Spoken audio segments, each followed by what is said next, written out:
listeners, this is Maya, and now I am your showrunner and your dungeon master and your god. Submit to me.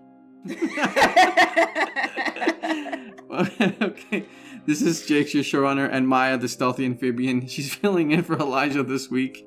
It's all part of my plan to slowly replace Elijah and assume the role as the new dungeon master, and then you'll all have to listen to what I say, and all of your roles will be critical failures, and I'll win. I think you're going to have to take that up with our imaginary HR department, so it's going to be kind of hard to find it. But... I am HR. I filled out the paperwork.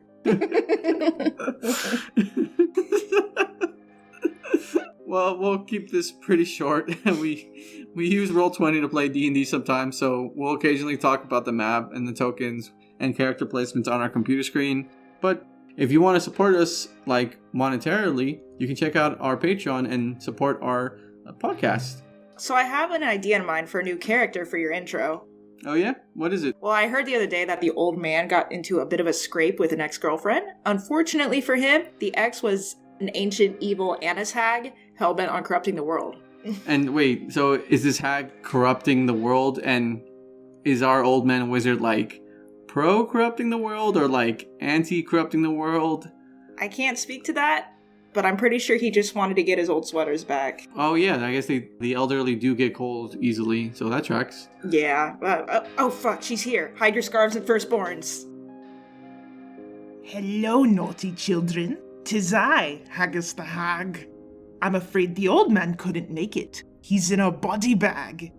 I heard your little party was last seen riverside. With some goblins they made merry till all were bleary-eyed. I wonder what's next for these fools you admire.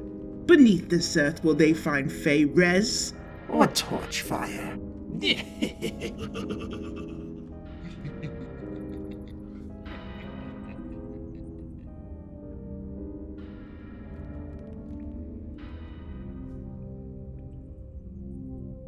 Welcome back, everyone, to another episode of Out of the Abyss. Krav and Zuvar, along with Rapido, scouted ahead to try to find a safe trail. They successfully done so and noticed a drow outpost that seemed to have a similar issue with the prison outbreak. Zuvar, I will mention to you that when you guys went past the outpost, it did not match the description that the goblins told you at all about this cold white dungeon. Huh. Okay. That's interesting. Okay. And we will return. Everyone go ahead and take, if you haven't already, take the benefits of a long rest. If you were suffering from exhaustion, you no longer have that. And as I mentioned last week, you were all level 4. Hopefully y'all did that. Yeah, boy. Yeah, boy. Got Oh me. yeah, that means I can do cool shit. I got me a feat now. I got feet. Hey. Zuvar, Yes. in the night you have a strange dream. Not much is remembered, but you remember speaking to Nay and talking to her. It was a pretty cool conversation. You don't remember the details on it, but you've gotten closer to Nay over these past few weeks of travel. And when you wake up, you notice a small little sigil on the inside of your wrist. Okay.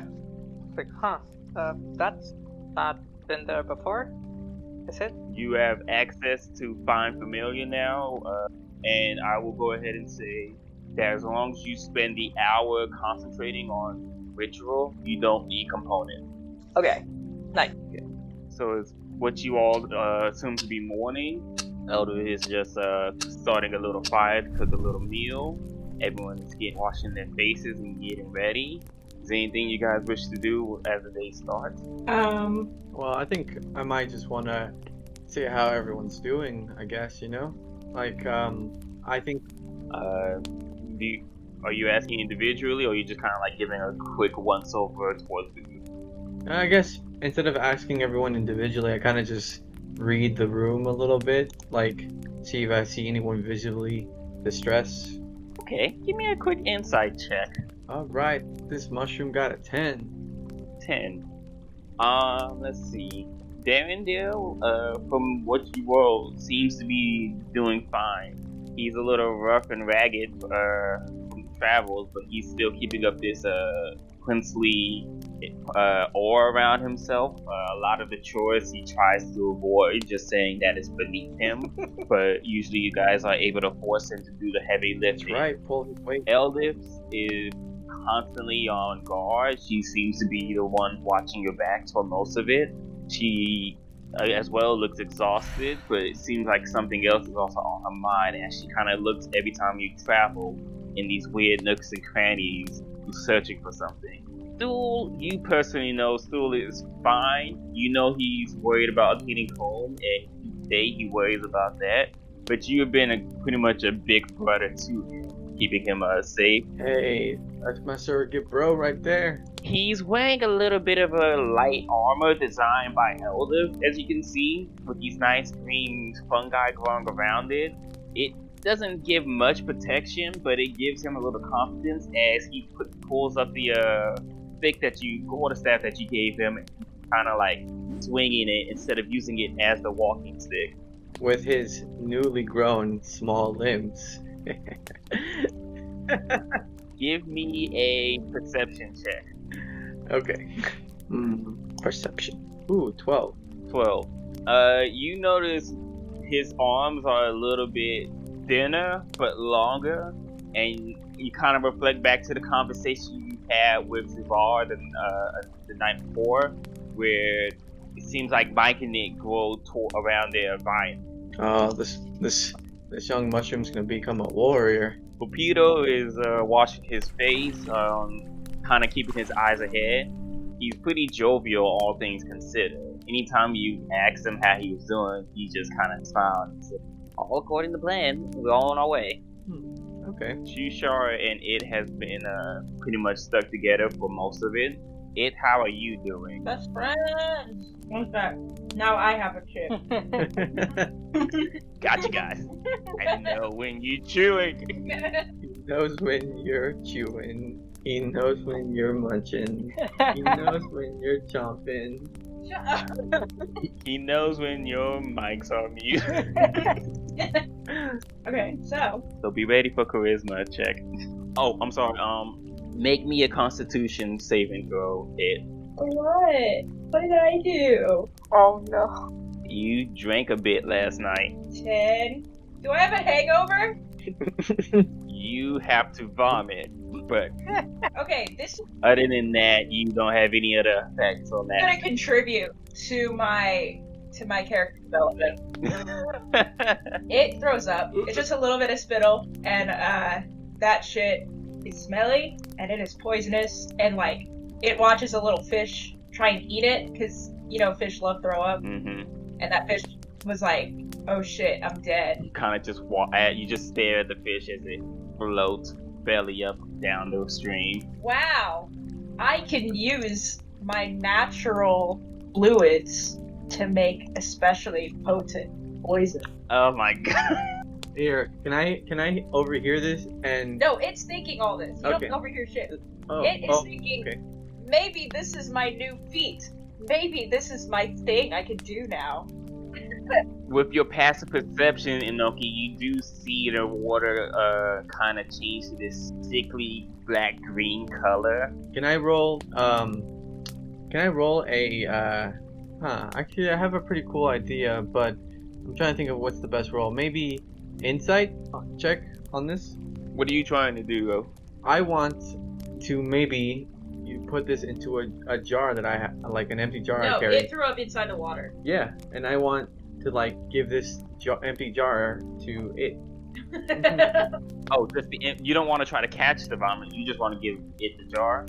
Yeah, and then ask her if she can vomit into this jar. Or ask. For the heck of it, give me persuasion, and it's still up to it on that. But I want to say that will influence. You're Oh, telling me I got it. you I got a 10. you see a frog throw up and you're like, you gotta save that shit. No, I see a frog throw up into a stream and everything around it die. It didn't throw up into a stream. It was already in the stream. It just threw up in its surroundings. I will mention that it was conscious enough to stay like downstream from everyone else in their action. It doesn't know what to do with a jar. This is our Chekhov's gun moment. One campaign session, you'll be like, the jar, and it will save our lives. It could just become poisonous with time. That's true. Otherwise, it's doing fine. A few hours of this passes if you guys are together, and then if your travels begin. It is currently morning. Everyone is just getting ready for the travels. Croft, what are you doing? I would actually like to scout ahead. How far out would you like to try to scout ahead? At least a mile. Okay. Are you telling anyone this, or are you just trying to just head off in the morning? I'm letting everyone know. Or if everyone is still asleep by the time I get up, I'm leaving a detailed message. Let's see if I can actually do that. Go ahead and give me a stealth roll to see if you can like leave earlier in the morning without anyone noticing, and I'll allow that. If someone hears me and they want to know, Well, wouldn't the people taking watch notice? That would be at the end of the watch. I think that was me and Eldith. Hi. Hi. what's hello, good morning. Doing a little flashback. You are drunk at the moment. You're just kind of sloshing in the water, floating. It is doing little somersaults in the water. It's very adorable. Eldith sees that you're geared up, and she's just like, "So you taking off without us, or are you doing something?" I would like to actually just kind of, scout ahead. Make sure there isn't anything out of the ordinary. Kind of like how we saw the, what were they? Kobolds, yes. Kobolds. She asks, "Are you searching for more kobolds or another path?" Kind of hard to tell. I'm kind of searching for a path that's safe for us to take. I also want to venture out and kind of figure out why there are kobolds here. And, that's just about it. But do as you want. It's almost time for our watch to be over. You go on ahead, and she kind of like gets into her pouch and starts going to sleep. Meanwhile, it is playing with a ball bearing.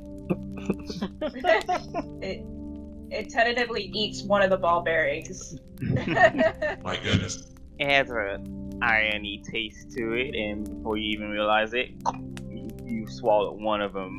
That's fine. Who knows? That won't have any repercussions. Now I only have 999 ball bearings. So Jack, you go on ahead and do your survival, and for this, we'll just say give me a survival check. Let's see, survival. 10.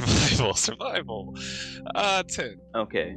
The good news is that you, Peter, and Svar have covered a lot of ground already, so you don't see anything of importance really. You don't see any kobold trails, but you do notice almost a day-old goblin track that seem to be heading back towards your group. But Krav would know that we had goblin companions last night. That is true. When you guys got back from the scouting the day before, you ran into some goblins kind of partying it up with the group. Okay. So just that goblin trail. I would like to venture out even further. Okay. It will take some time if you do this. We can go ahead and give me another survival check. At this point, you guys will back at normal time, and it will be Krav returning. Go ahead and give me that check. Okay, that's a better survival. That's a 15. You venture out further beyond where you Peter and Var left off, and you find a couple of tunnels that seem to have been carved out by a couple worms. It's a bit unstable in places, but with your time searching around, then probably easier going through these tunnels and caverns. Wait, than you're talking about like dune worms? Yeah, purple worms. They're like they're giant, one of the main huge factors in carving out the underdark. Yeah. Okay, guys, we have to walk without rhythm. I hate that movie. I can't believe this is how I die. What? Who cares about the movie? What about the book? I haven't read Dune. Yeah, me either. It's fun. It's on the list. Don't get me wrong. Everyone's told me how great it is. I mean, I read it when I was like 11, so maybe it doesn't hold up. No, I hear it's pretty good. Has anyone read Earthsea? Okay, I'm sorry, we're getting off topic. Krav, with this extra exploring, you have effectively found a safe path to travel for the entire day. Sweet. At this point, you guys are packing up the gear and you see a Warforged returning. I wave. I'm like, Krav, but he doesn't hear me say that. Peter approaches you and says, "You're up early. So, what'd you find?" Lots of holes. Lots of holes by very native creatures that like to crawl around. So we have to be careful which way we walk. However, I found a safe path for us to walk. But that's what I spent my mornings doing. How did you sleep? Quite well, knowing that we had a safe path. Well, I guess you can lead the way, big guy? Leave it all to me, I guess.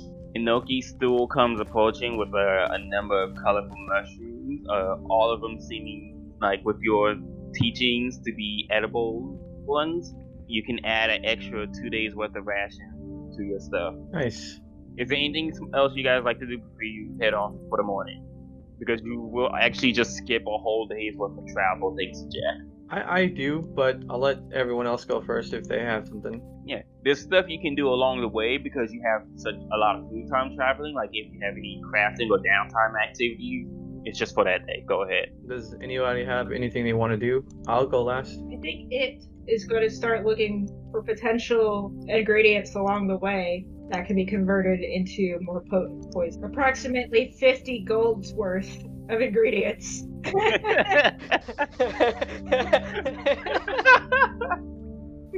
I'll help out it on that. So here's my question to you. With your own poison, you already have the materials. Are you looking for other sources of like fungi to make different poisons, or just to shorten your material cost? So I want to make especially potent poison, as my new feat allows me to make poison that has like a higher like DC. Oh. One thing I will have to know, if you use your own poison, I can't say the stun effect goes for the poison of feet. I can't do that. That's a lot of damage and stun. Oh, you're talking about the stun part. Yeah, okay, that's totally fair. It will have more damage if you do it via the feet and then doing it by your own ability. I'm gonna, just max out this one thing. Okay, I want to murder, but better. Effective murder. Krav, Elder pulls you over to the side for a moment and kind of whispers to you. You said you went out there and found such and such, correct? Like you said you found track through the goblin, safer path. Did you? Yeah, I found it all. Oh. Have you seen anything looking like this? And she pulls out like a small gold pin, and you recognize this as one of the emblems for Gontangrim, the dwarven city. I say, As you look upon it, wisdom saving throw. oh my goodness.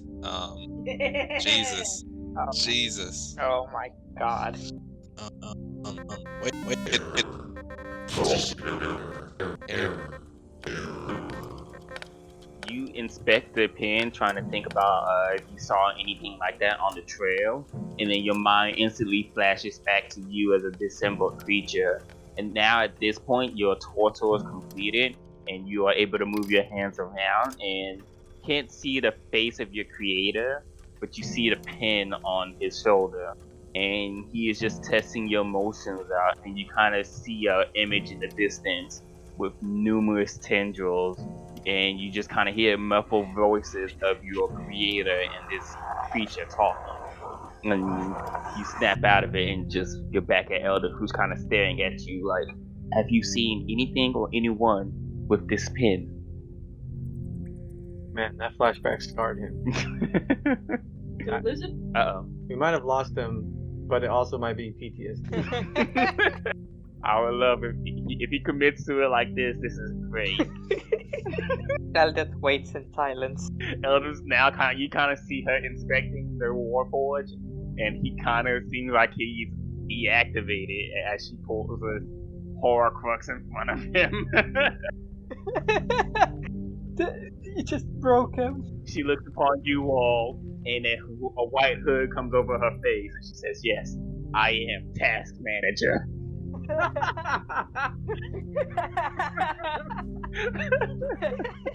God, that works on so many levels.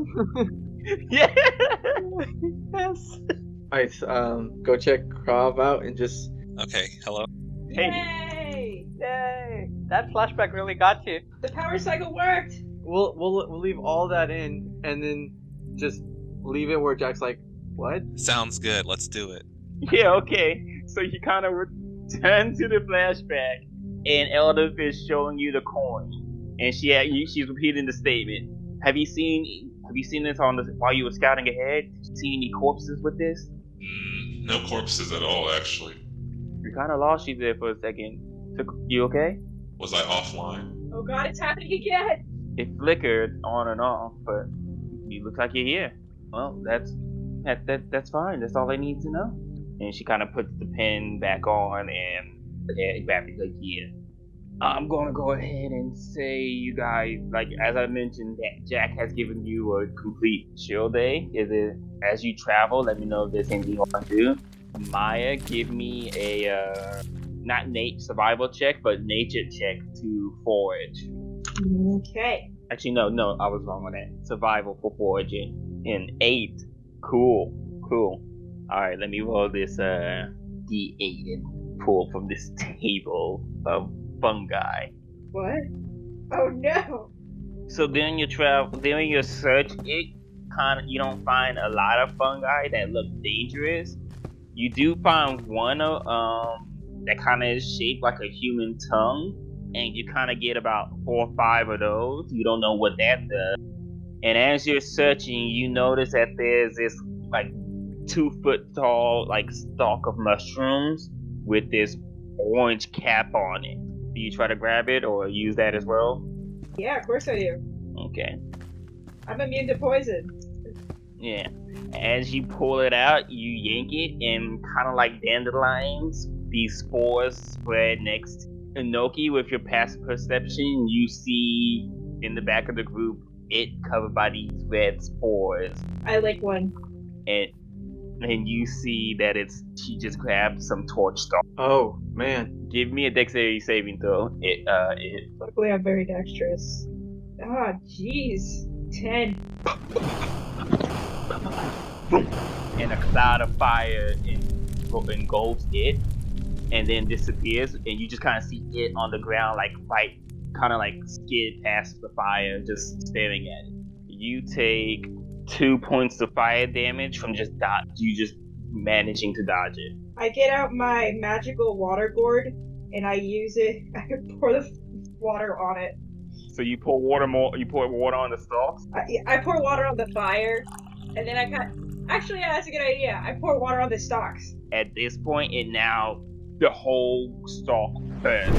And now everyone within 10 feet, so we're gonna do some random rolling real quick. Oh. No. Krav, Zuvar, and Pepito have to make dex. At least it's not Shushar. He's my man. As like the people on the right side kind of just turn and see the little dandelion spores come out. I got a 13. I got a 19. Okay. Everyone who got over 10 or more passed, so they only take half damage. 1 point of fire damage, half to 1 point of fire damage. Okay. I thought you were supposed to round down. 1 point of fire damage reduced to 1 point of fire damage. So it doesn't matter what I roll. As long as you got a 10 or more, you dodge the main explosion. Okay, cool. I got a 21. It was ready. And now Shushar kind of looks at you and looks at the spores and kind of position himself between you and the spores. I'm an adult. I can handle it. Here, can I intervene for a minute and just... Yes, I was just about to say Stool pulls on your arm and kind of like mentions like, aren't those the... Here, I like spread rapport spores in the general area so everyone can hear me. Conte. 9. That's a 5. 10. Yo, I think we're getting like slowly like cancer. I think this is like a check for if we get tumors later. Yeah. Man, you're not wrong, but you're not right. We're gonna We're gonna die later. It's okay. In this world, cancer doesn't exist. You can just get healed. Holy crap! Greater restoration, like level 8, level 9 wish spell. Surgery is not a thing in this world. Yeah, I don't know if you guys have ever thought about this, but like having magical healing indicates a lot. I need to make an artificer and start bringing in plagues. That's my new character. Okay. You have connected to everyone with your rapport spores. What do you want to say? You saw a step between it and the torch staff, which is now effectively out now. There's just like this small little bowl with this dim orange glow on it. I am like, okay, I can't believe I have to say this, but if you have any questions on the local fungi, you can talk to those living fungi in your group, or the other living fungi in your group. Elder in the distance. Oh, so that's what you are. And she just kind of see her with a smug look on her face. I grow an eyebrow just to like look at her and like, what? Oh my god. If you guys have any questions about is this edible or dangerous, ask me or just nudge me. You feel a firm grip on your soldiers, then they'll kind of like jostle you, like, excellent proposition. From now on, you shall be my royal food taster. And I'm like, I give him a minute. I give him a minute and just like look at him and like just let him just think about what he said to the man with no mouth. How long do you stare at him? Because he seems obstinate on like any thoughts passing through, and it's just like, I am perfectly fine with this decision. Yeah, I guess I let it go on a little too long, and then I'm like, only if I can also perform at dinner. Oh, free meal and a treat, entertainment, and free entertainment. Thank you. I didn't say it was free, but we'll talk about that later. There's no other insane highlights that happened for today, and you all effectively get a long rest with some watches. And hello. Hey. Sorry guys, I did not prepare that far in advance for when I was making dinner. No worries. Like I started at 4, and I was like, it would only take me 3 hours. It didn't. I'm planning a late dinner after this. It's okay. It's all good. Now the next day, Krav, are you trying to lead the expedition for like survival, or would you have someone else do it? I will lead. It is at this point you notice that you're getting near the tunnels that are carved by purple worms. Purple worms. Purple worms. Oh, also, DM, the previous day, I would have spent almost all day just, trying to scratch off emblem that had just manifested in my hand, and sort of thinking back to books and scrolls that my family used to own, and like me snooping through them as a kid, I kind of could have got a glance on some of the stuff on the books, and I keep... Oh, this was what I was waiting for. Go ahead and give me a straight intelligence check. Okay, yeah. So I'll be just thinking back to all of those things and trying to do my 17. Okay. You understand the basis of Find Familiar. That seems like a go-to spell for a lot of arcane casters and wizards. Just the sigil alone makes you innately feel like this is not a normal Find Familiar spell. The way that it will normally work doesn't seem to apply to this.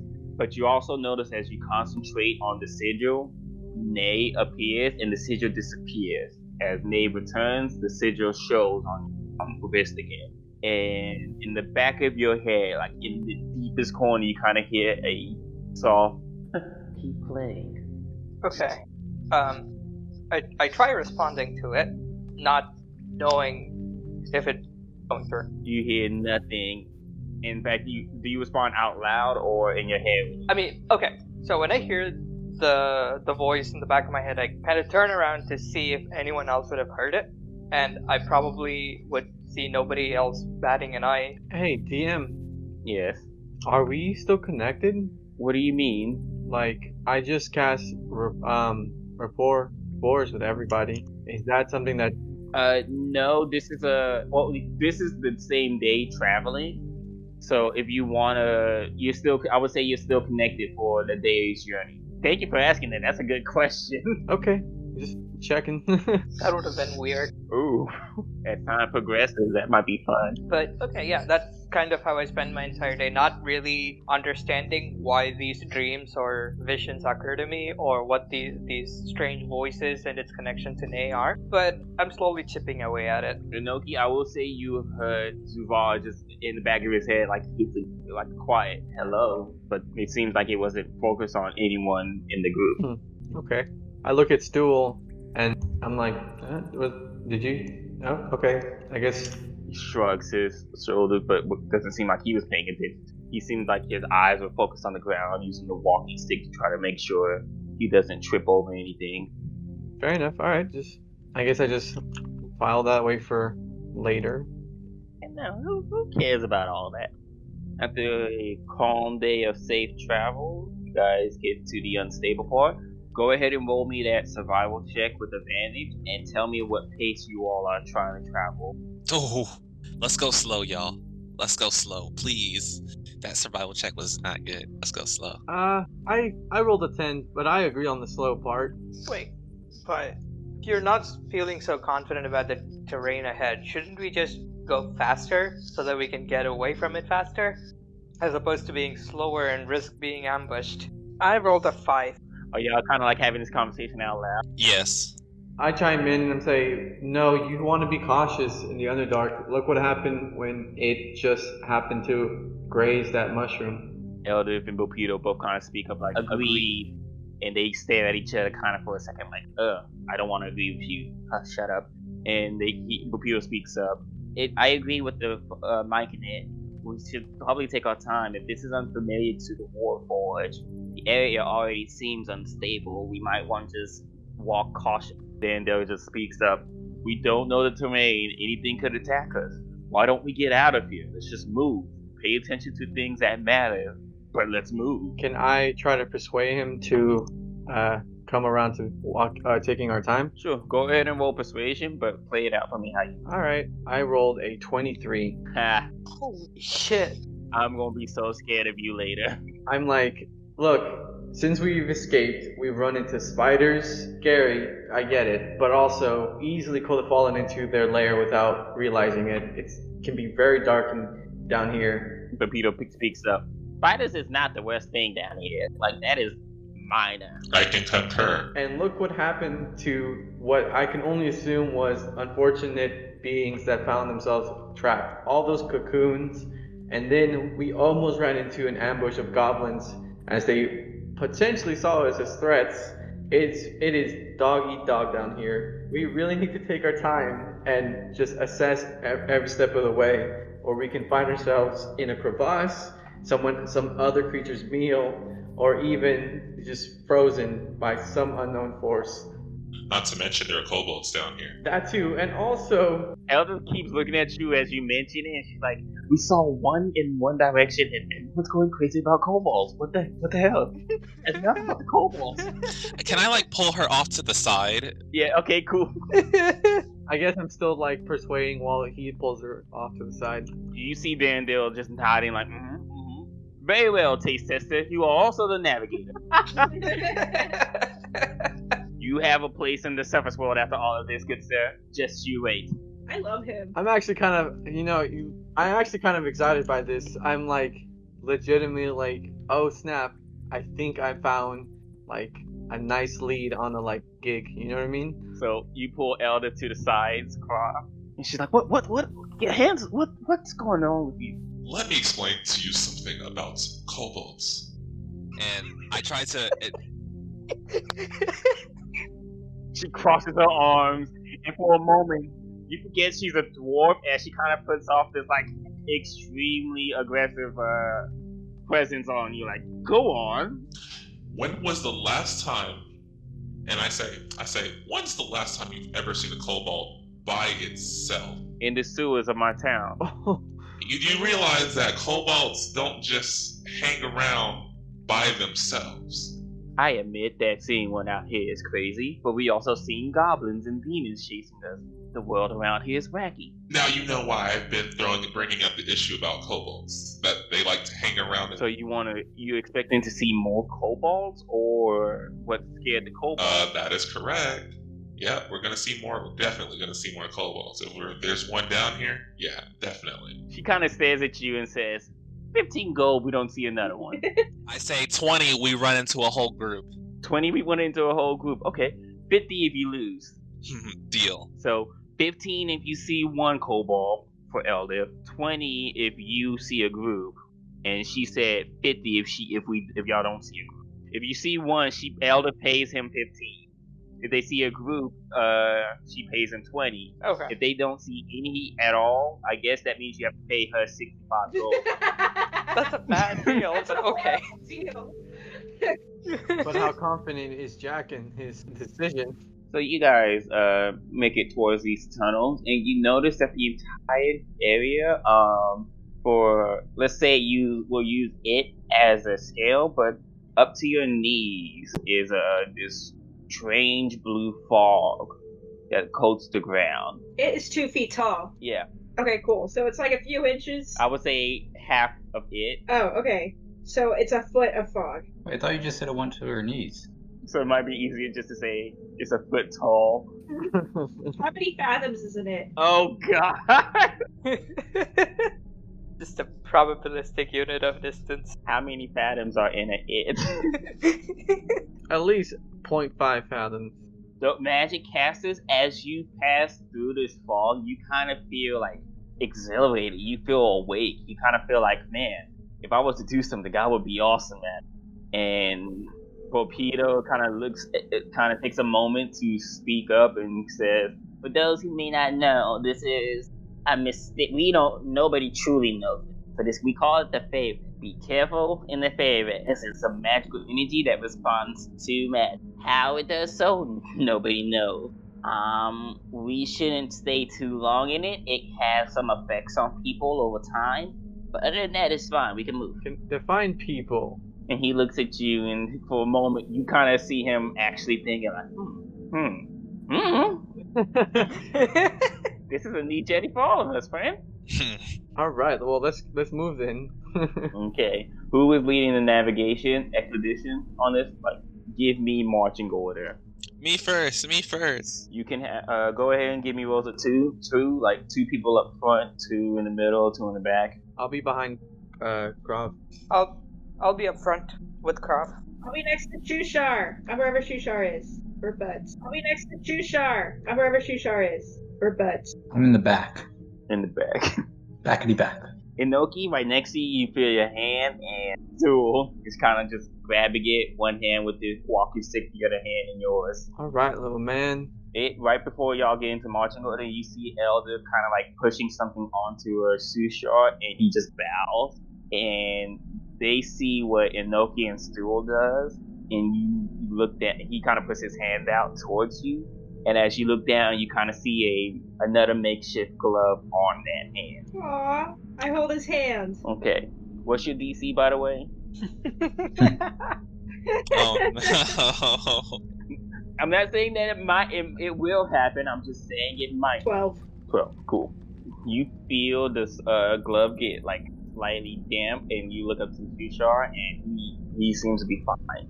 You all mentioned that you were taking a stealthy pace today, so everyone at advantage, roll me a stealth so I can get like the average. I rolled 7. Wait, what? You're a rogue. Yeah, but I rolled a 1, and then Yeah, I got an 11. I got a 16. I'm got a 14. David, what'd you get total? I got a 6 total. Okay, you guys begin. you take it slow. All around you, it's pretty much silence with a few crumbles of rocks here and there. The ground seems to shake every now and then while you progress. And as you get towards the this tunnel here, you hear a small crack and look behind you. Krav, Zuvar, you see a small hole pop up like right next to Inoki and Eldif. I need those two to make a dex save. I need to roll for Eldif. I got a 6. Ooh. Oh god, my heart stopped for a second. It was almost 3, but it's 20. Okay, Novi, you didn't have to make a roll. Inoki, you respond in time to it and jump over this hole that just opens up. Everyone else kind of just spreads back, and Eldif looks at you and is like, huh? Shoot! And falls down, and it's an echo for a second, and then you hear, wham! Son of a... God! Oh! I lower some rope down. How much rope do you have? Let me double check. Here's a better question. How many dice did you roll? That'll give us the answer. She only took 3 points of damage, and she fell 20 feet. And you all are kind of like on one side of the hole, and Krav and Zuvar are on the other side of the hole looking down. Oh, I actually don't have any rope, so I guess I do. Are we still connected? Like, can I still talk to her? I will say, if you want, you can go ahead and already have done the rapport spores just for communication. I need con saves to those you're trying to send it to. I guess, well, just specifically, like, her. Well, you probably would have had it with everyone. Yeah, that's true. We can't let the con saves affect us. Yeah, that's just a small note I have inside of my. Don't worry about that. Okay, I rolled a 4.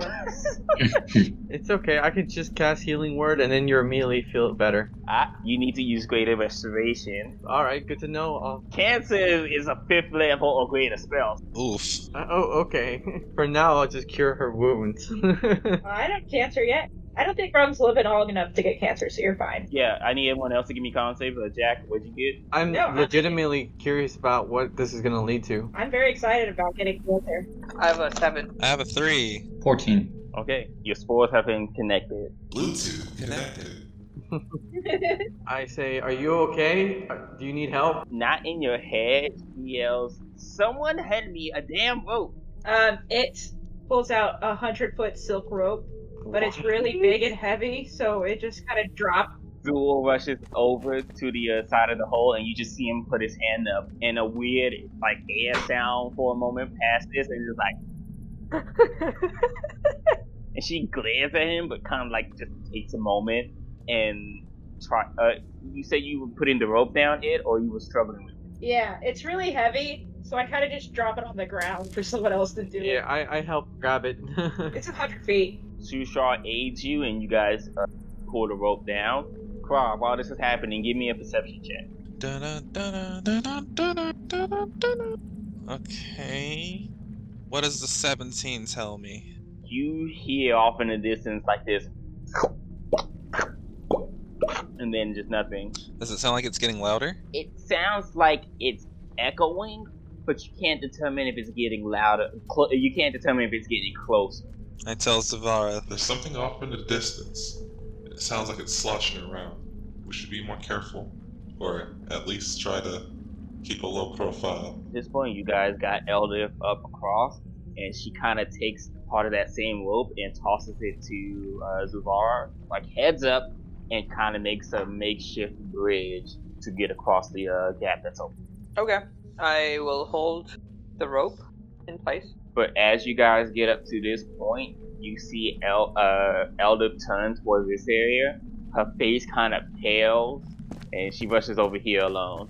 I guess I ask, do you want to be healed? Are you okay? She doesn't even focus. She just rushes over up towards this fork in the road and then turns left. I say, okay, should we follow? I think we should follow. Yeah, you guys, at this point you're up here. You can choose to walk in there with her. It's not too much to see. As you enter, she seems to be standing over a corpse of another dwarf. and she's just rifling through its pocket. For a few moments, you hear in your head, "Damn it!" And then towards you, Krav, she sends the image of the pin and dwarf, and she asks you again, like, "You haven't seen any tracks or anything about someone like this?" And I replied to her, Nope, nothing of the sort. "These are people from my city. These are scouts. They've traveled this far to search for something." What were they looking for? She just stares, and then she picks up his shield and kind of like tucks it behind her back and looks towards you and like rubs her eyes for a moment and says, "Me. They're out this far, risking drow. They're looking for me. They think I might have escaped already." Do I hear all this? Yeah, do we hear all of it? Yeah, you guys are all nearby. I'm like, are you someone special? Or I'm a military child in the city of Gontagia. I'm part of the military. That's can I roll an insight check? go ahead, and then she's gonna say her name again just to remind you, like held in Faerun. Krav, I guess Krav, Inoki, and it. Those who have knowledge of the Underdark previously or spent time in the Underdark, give me a history check. So I got a 21 on the insight, and She doesn't seem to be hiding anything with what she said. on the history check I got a 8. Nope, history check, I got a 6. I got garbage for my history check, by the way. Yeah, with the insight check, you notice that it kind of clicks a bit more. She says this, like the way she kind of carries herself in combat, and the way she speaks. So she was like one of the Dwarven soldiers, but you can't tell from her name or anything else that it was important. Like that's important. I feel like there's more to her, but She turns towards you all and says, "I have to get back to the city if they're out this far. I don't want any more scouts dying." How did they know that? How did you know that they were looking for you? As in, you knew that they were looking for you because you asked Krav about the pin and stuff, and if he's seen it. I had my assumption. I've been gone for some time. It would not have been surprised for them to send a scouting party. I wouldn't have expected them to come out this far. Okay, never mind. She pulls out the pin and shows it to you. This is a symbol of us being a part of the military, the Gontagium's military. This is how we identify one another as our scouts. And she pulled out another pin off this dwarf and shows it to you all. Okay, I believe you. As you guys turn to continue, she kind of stops for a moment and asks, like makes a request. "If I am to fall in battle, take my shield and his shield back to the city. Or if you see any dwarven scouts from the city, hand it to them and just tell them of it. will they not assume we killed you in battle? If you hand them the pin and tell them I gave it to you, I'm sure they wouldn't swing first." I don't want to say no, but I'm a little hesitant considering the potential hostility of dwarves against Underdark kind. She stares and kind of like looks at the group, and for a moment you kind of see her face break, and she takes a big sigh, like as if she wasn't ready to do this here, and says, "You guys have shown me other." And she kind of takes another deep breath and looks up. "I do not have great experience with most creatures of the Underdark. Drow, Dwagar," and she looks at Pepito, "Darrow, have all acted in homicidal and murderous ways towards us. Anything down here usually attacks first. You all have shown differently." Well, thanks. She kind of like again shuffles for a moment and then looks at it and thinks for a moment and then reaches into her like underneath her tunic and pulls out a necklace and shows it. It kind of has this symbol of a bronze lion and says, "If you have this, at least they would know you were with me than against me." I'll say, okay, I'll honor your request if I can. Afterwards, she smiles and says, "Just don't let me freaking die then, Mushroom." I offer, Hey, can I hold one of those for you? She kind of looks you up and down and asks, "Do you have any skill with it?" Well, yeah, I know how to use a shield or two. Probably not, it's not a buckler, but it'll do. So go ahead and mark one shield on. hey, got a sheet. She looks towards the group and says, "Should we continue?" I pat her on the shoulder. I feel like she should be rewarded for her moment of openness. Duel kind of does the same and pulls on her shoulder, on her pants leg, and just gives a tiny wave. She smiles. Torpedo kind of looks at her and laughs, but seems to be laughing approvingly towards the situation. Shisha kind of does not care. Dandale does not care. Both for different reasons. They just don't give a shit.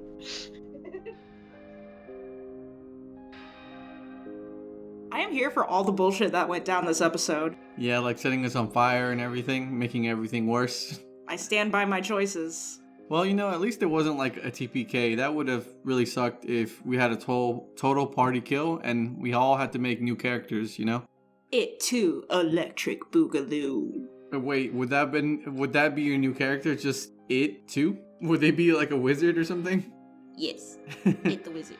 Would they be I'm a frog. I do magic. Bleh.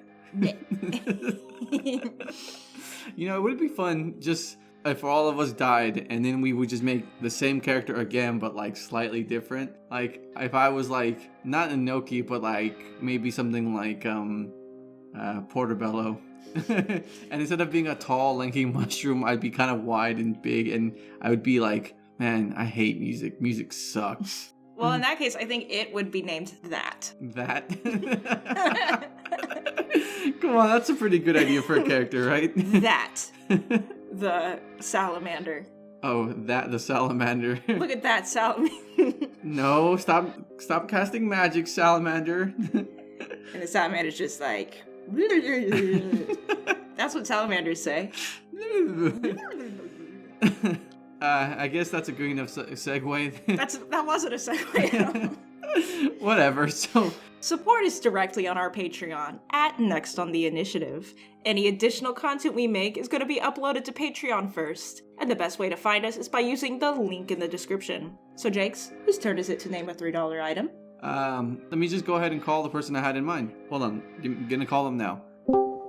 Hey, so, are you there? Hello, this is Maya. Oh my god, Maya! Wait, let me tell Maya that, I am on the call with Maya on Discord, so she knows to keep it down next to me, okay? Huh? What? So, wait, Maya, can you name a $3 item?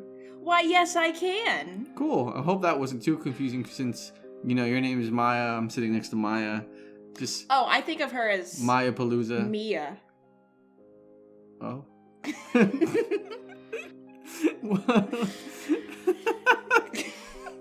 Hey, okay. So, do you have something in mind that's $3? I don't know if this actually ever works, but I kind of like hearing people come up with something that's $3 and seeing what they say. Sometimes it's really weird. Sometimes kind of silly. Well, of course, I know exactly what costs $3. I mean, I'm always thinking about it. It's always in the back of my mind, just waiting for someone to ask me, hey, what costs $3? And the answer is a tiny little hat to put on your thumb. Your hand? Your thumb? Yeah, your thumb. Kind of it's knit. Like a beanie for your thumb? Yeah, it has a little poof on top. Where'd you find that? The internet. The dark internet. Oh, the dark web. The dark web. Okay. Well, hey, that works. If you want to help keep our podcast going... just for the price of keeping one of your many, many little thumbs warm. You can support us on Patreon. Just use the link in the description or look up Next on the Initiative on Patreon. Hopefully the search on Patreon works a little better now. Also, remember, you can find us on the internet, as I'm sure you already have. You can use the links that hopefully work in the description and give us a good review on Apple or Yelp or GeoCities or Ask Jenkins or, on your local billboard. Whatever, just give us a good review or else I'll come into your house and replace your shoes with slightly smaller shoes. Dang, Maya, that's an oddly specific threat. I was gonna say oh yeah, we can't really afford billboard advertising, but now I feel like I have to add a new disclaimer where I could. Okay, so none of us on this podcast will actively try to go into your house and prank you by removing your shoes and replacing them with smaller shoes. I mean, you can't speak for Updog there. Wait, no, I'm not falling for this one again. I'm not saying... Not much, dog. What's up with you? All right. Some of the sound effects in this episode were made by myself. And the sources for the music and additional sound effects can be found in the description below, and we're used under Creative Commons licensing. This podcast is unofficial fan content of the D&D 5e module Out of the Abyss. We are not sponsored or endorsed by Wizards of the Coast, Wizards of the Mountain Range, or even Sorcerers of the Coast, but we are endorsed by one druid, and they shall remain anonymous. Any role-playing we do as characters, and any depictions of locations or other content in this module is fan content of the podcast and source material. So please, go support the original content. Wizards of the Coast. They're pretty cool. Yeah, we link it in the description if you ever want to play your own Out of the Abyss campaign. Because as we play, it slowly changes over time as we just take it and run with it. Because, we make choices that might have the DM just kind of wing it. So, special thanks to Maya Ross playing It the Grung. That's me! Jack Phillips playing Krav the Warforged. Arun Bharadwaj playing Suvara the Half-Elf. Myself playing Inoki the Myconid. And David George playing Ugesh the Fighter. Thank you for listening, and we appreciate you sticking with us, so stay tuned for the next episode. So, Maya, do you have an outgoing message for this episode, since we usually cap these episodes off with something kind of silly or fun? Don't turn around. He's right behind you. God, that's so ominous. Alright, well, be safe out there, y'all.